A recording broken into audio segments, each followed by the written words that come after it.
Many people are wondering why ODM appears to be speaking from both sides of the mouth. I will try to explain. Since the formation of ODM has always had two principles. The first principle is Baba is always right. The second principle, in case of doubt, refer to number one above. ODM from day one has no policy, vision, or anything else on that. They believed in such policies as Raila read the constitution for me, and when he says it's okay, then it is okay. If he says that it is not okay, then it is not okay. When did ODM have a free and fair national election? The only time they nearly came to such, suddenly men in black turned up. Then we ask ourselves, will Raila contest 2027 general elections? I say yes. So long as his chest pumps in oxygen and pumps out the carbon dioxide, Raila will always be on the ballot paper. From where I am seated, Ruto has placed himself in a very precarious position. Do you know that as we speak now, Ruto is beheld by Raila?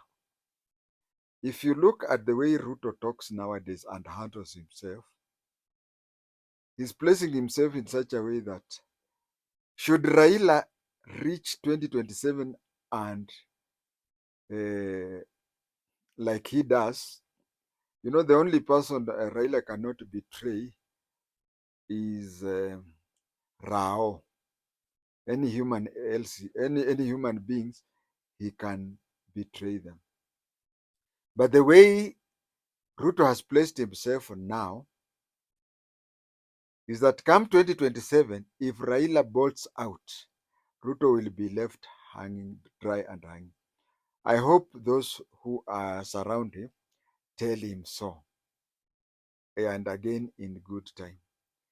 Raila has a history of uplifting somebody very high, only to turn back in the few days to election and say that the situations are too hot, that I am the only person who can handle it.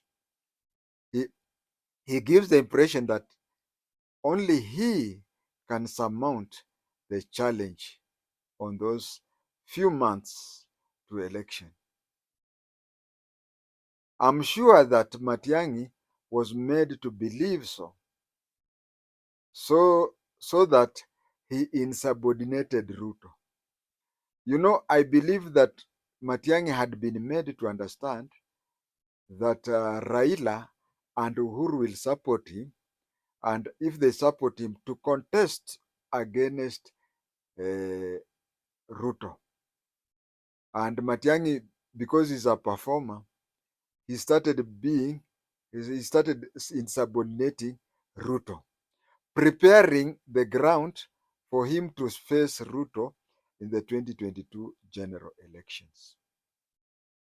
Before that, Kalonzo had said that it was Kalonzo's turn to contest the presidency with the support of Raila.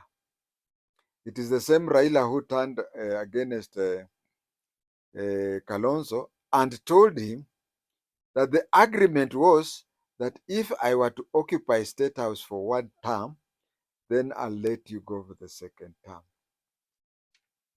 Before the Gen Z, I was perhaps the only person who was saying that Raila only thinks of himself. There are very many times people turned to me and used a lot of abusive language to me. Now, almost everybody is of the opinion that Raila ni mtu wa kuruka watu. An idea that I had, an idea that I had been pointed during the 1982 committee issues. When, if you look at some of my earlier videos, I'd talked of Raila's committee secrets that he would not want anybody to know about it. Before we go to ODM, doublespeak, allow me to complete the Raila story. This is his vicious circle. There is a mob. You know, Raila will never bypass a mob. The mob moves him to an extent that he says or does things that later on he will regret, or they will unsettle those in authority. Then it occurs to Mama Ida that Raila's perennial legal issues with the authorities will start all over again. So she goes all over, afraid that he will go back to jail, especially now that he's getting old. Those in the authority then take a chance, and Raila is compromised. That is what usually happens. People come, there is a mob. They even tell him, we are going to State House. Swear yourself as the president, such and such a thing. Most of these things that the swearing he does, like the swearing he had in Uhuru Park, that was not treason. That was not treason. Because in treason, there is the prescribed wordings. You have to use the wordings as they appear. And if you swear yourself in as the president of the Republic of Kenya and the commander-in-chief of the Kenya Defense Forces, if you say that in the way it is prescribed, then you can be charged with treason. But he said he's the people's president. Even in schools, we have presidents, isn't it? I am yet to find the draft of the oath that he took, but I'm very sure that he changed a few things. Maybe you know, Miguna. Everybody knows him. It is either his way or the highway. Miguna may have written something, and Raila may have read other things which were not on the paper. But most important, if you replay that video, Raila said, Mimi Raila Amolo Odiga, without an N. Now, it would be funny for me to call myself Kwatenge, isn't it? I call myself Ohwatenge. Now, it is even hard for Raila to call himself Odiga if it was somebody else who was maybe even a non-Kenyan. So Raila was using a trick that if he can be taken to court, he would say the person who saw was Odiga, but I'm Odinga. So that is how he has been doing. But you see, those in authority would have placed him in the cells for quite a long time, and is not getting any younger. And that one would be it would have an effect on him psychologically and even health-wise. With the time, many people are now saying the things that I used to say last year. On a day like this one last year, I was the only person who was saying that, who was talking of the circle that I've just said. and he has been doing it for 40 years, since 1982 to 2022. But were it not for Gen Z, people would have just continued saying that you have issues with Raila, and that is why you say what you are saying. Now back to ODM. We are back to ODM, looking at why the ODM is double speaking. Apart from Orango, ODM is double speaking purposely. Purposely. Can I use the word deliberately? Yeah. ODM is double speaking deliberately. Even though some people like Sifuna are sincerely opposed to the whole thing of the broad-based government. We have people in the ODM like Sifuna who are genuinely opposed to the stand they are taking is something from their heart. It is his strong loyalty to Raila that he's restraining himself too much. Otherwise, he would have said Kiumane, Kiumane. But because of the respect he has for Raila and the fatherly love that Raila has for him, that he's using diplomatic language. But that is, I'm saying some people like Sifuna are on either side sincerely. But we have people in the ODM who are genuinely opposed to the whole thing, genuinely opposed to the thing. And we have a second team of people who in ODM who are supporting it, just supporting the broad-based government, just because Raila is in it. Once he bolts out, I tell you, they will. It's just like shadow. Have you ever seen a torch or something up there where you are moving? The shadow is behind you, and as you pass the light, the shadow overtakes you very fast, and it leads you on the way. That is what I have in mind. Looked at it in another way, it places Raila and the party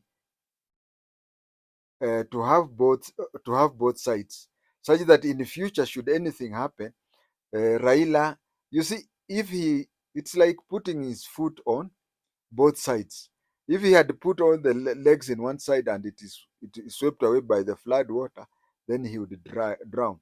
So he's placing foot in the yes and no, so that in the future, should circumstances be conducive for him, at the last time he can decide to side with the side that is against, or he can side with the side that is for. So this thing is being done deliberately. And one thing I wanted to say before I go to Orengo is that Raila, since he started politics, he has always been having talking from two sides of the mouth. You can even remember he was telling these people that he was telling the NASA people that he was going to call them using a Nigerian number. But then when he was talking of telling them through a Nigerian number, at the same time, he was in talks through Mama Ida and Mama Ngina.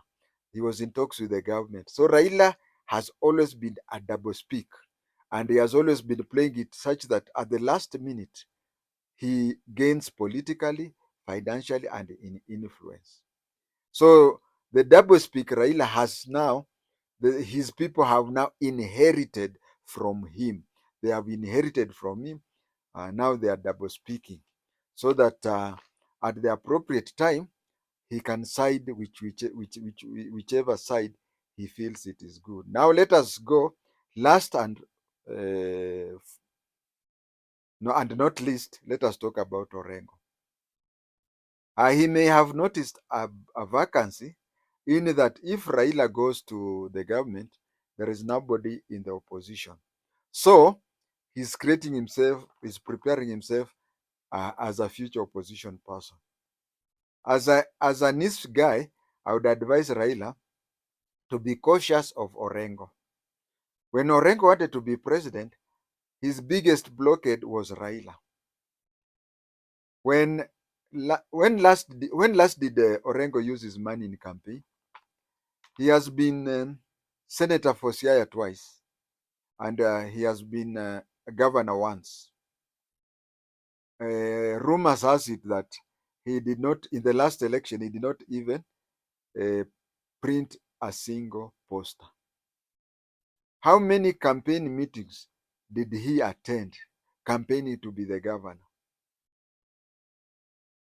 I want to say zero, but if he attended any meetings, then they are very, very few. For too long, Orengo has been elected without spending money. What does that mean? It equals to the fact that he has saved a lot of money. And the higher the post one wants, for example, the expenses of an MCA is not equal to an MP, and the campaigns for an MP is not equal to that one of a governor, and the campaign of a governor is not equal to that of a president. So Orengo has been piling up money, piling up money. He may be preparing himself for an eventuality where he would be a presidential candidate. Uh, some people in in the remarks section, they usually ask me, where are the evidence, where do you get? No, if there are evidence for whatever I've said, if there is any evidence for whatever I've said, then it is with these people. And do you expect me to go to a Podafa, knock at the main gate and say I be given for evidence that will pin down Raila? Some of these things we just, as political commentators, we just look at them and later they become true. That is all for today. Have a nice time.